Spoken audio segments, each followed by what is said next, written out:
first off, I feel like it's been a while since I've done just like a talk with you guys video about a show that I just finished, even a Marvel show. I feel like it's been a while. Anyway, I don't want to do like a very detailed, like super in-depth review about the She-Hulk show. I just kind of want to like talk about it overall, especially the last two episodes, episodes 8 and 9.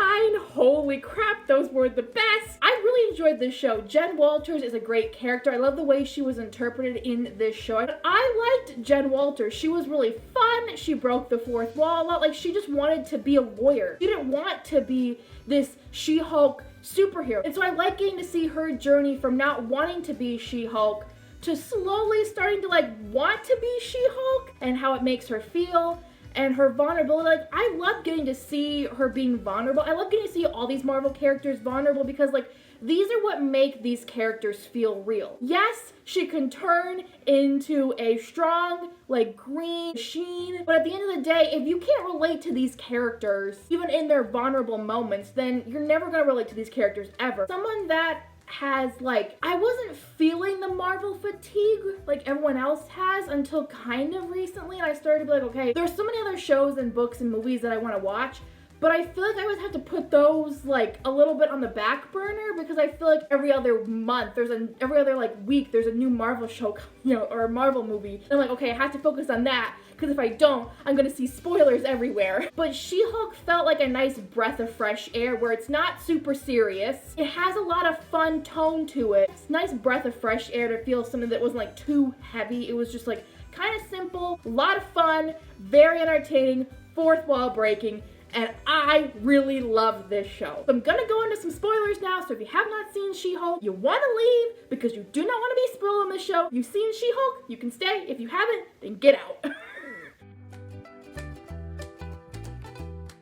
I wanna start off with the vulnerability of She-Hulk, of Jen more specifically, and what she goes through. I love how the show really tackles what it's like to be a woman in this day and age. And as a woman, I can speak from experience. Some of the things Jen talks about has happened to me. Getting catcalled on the street, the being belittled because you are a woman, not taken seriously because you are a woman. The amount of times that has happened to me in my 25 years on this earth, it's really frustrating.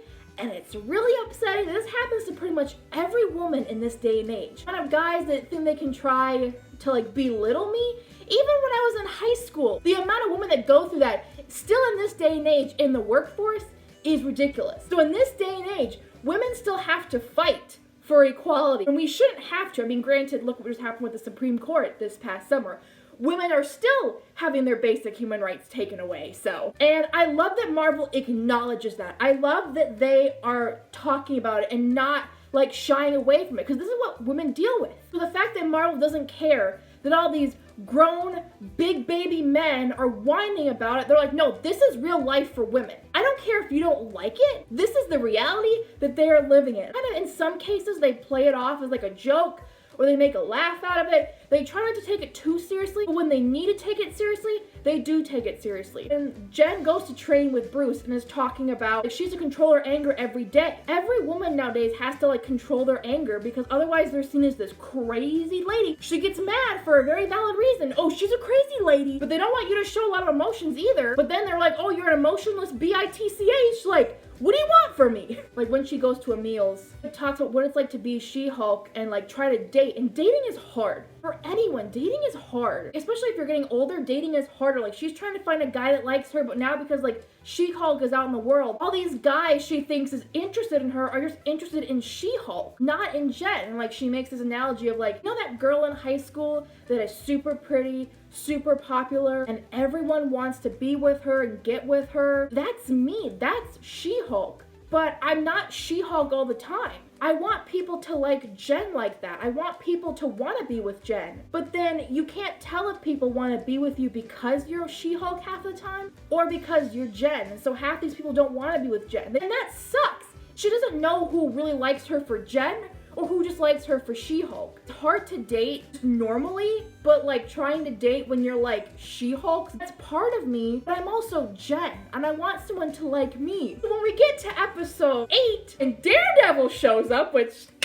I was so fucking cool, I was so happy. When Daredevil shows up and he actually has an interest in both She-Hulk and Jen, more specifically in Jen, they have such like great playful banter. They play off each other so well. The fact that like Matt is interested in Jen and it doesn't become a one-off thing. Like in the last episode, episode 9, Daredevil has dinner with Jen's family. He meets her parents. They seem to be like hitting it off, and I'm like, oh my god, a Daredevil, Matt Murdock, She-Hulk, Jen Walters relationship. Give this to me. I need it now. Like in the last episode, episode 8, she breaks the fourth wall and she's like, I'm not the only one feeling this, right? And I was like, no, you're not. I'm feeling this. I am hella feeling this. She takes Daredevil back to her house and they make out and they do the sexy times. Like he has to do the walk of shame. He does the walk of shame in his Daredevil costume. Which, by the way, the red and yellow costume is pretty cool. It does kind of look like ketchup and mustard, but I do think it looks like a really cool costume nonetheless.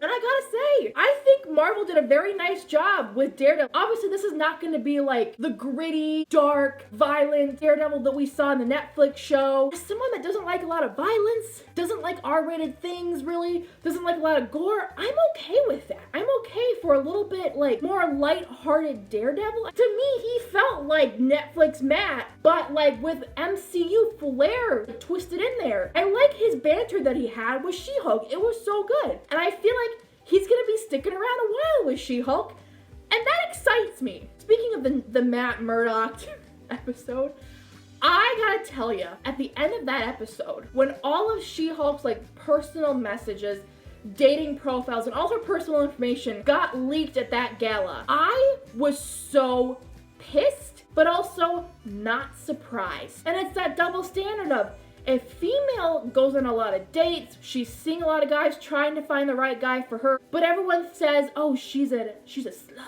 But when a guy does it, when he dates a bunch of girls, he starts seeing a bunch of women, he's a stud. It's that double standard. Why should her personal life matter to what's going on in her job? That's what the intelligentsia wants to do. They want to bring up all of her personal information so it paints her as a bad guy. And so she'll rage. She will rage like she did in the last episode. That's what they want to do. That's their whole purpose, is to make her rage. And all of a sudden, she's now the bad guy. Everything good she's done with her lawyering is gone out the window. She's now seen as this bad guy. And that sucks. It's not the first time it's happened to a woman, and in the way things are going, it's probably not going to be the last. And I want to talk about the last episode because I took a couple notes. Like, we find out that I don't know who that, like, that one douchebag guy, we found out he is the leader of intelligentsia. And I'm also not surprised the whole intelligentsia group is made up of men. And the fact that they kept saying that She-Hulk did not earn it, I was like, excuse me?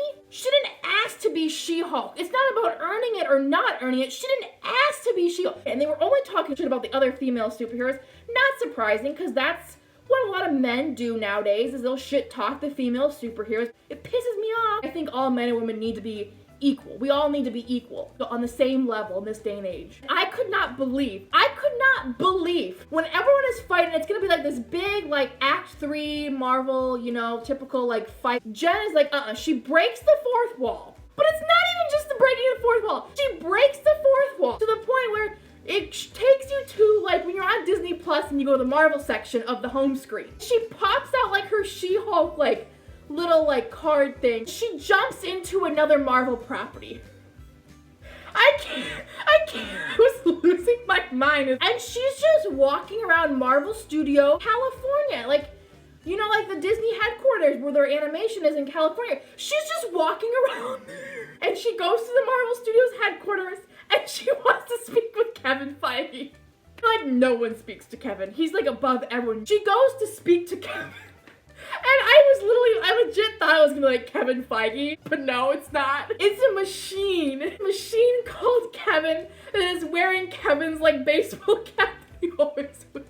I was livid. Kevin is like this perfect entertainment creation machine. This is where things get even more meta. Like, he's like, I make nearly perfect entertainment. I can write the perfect algorithm. And She-Hulk says, nearly perfect? And he's like, some are better than others. I just let the internet decide. I'm like, what?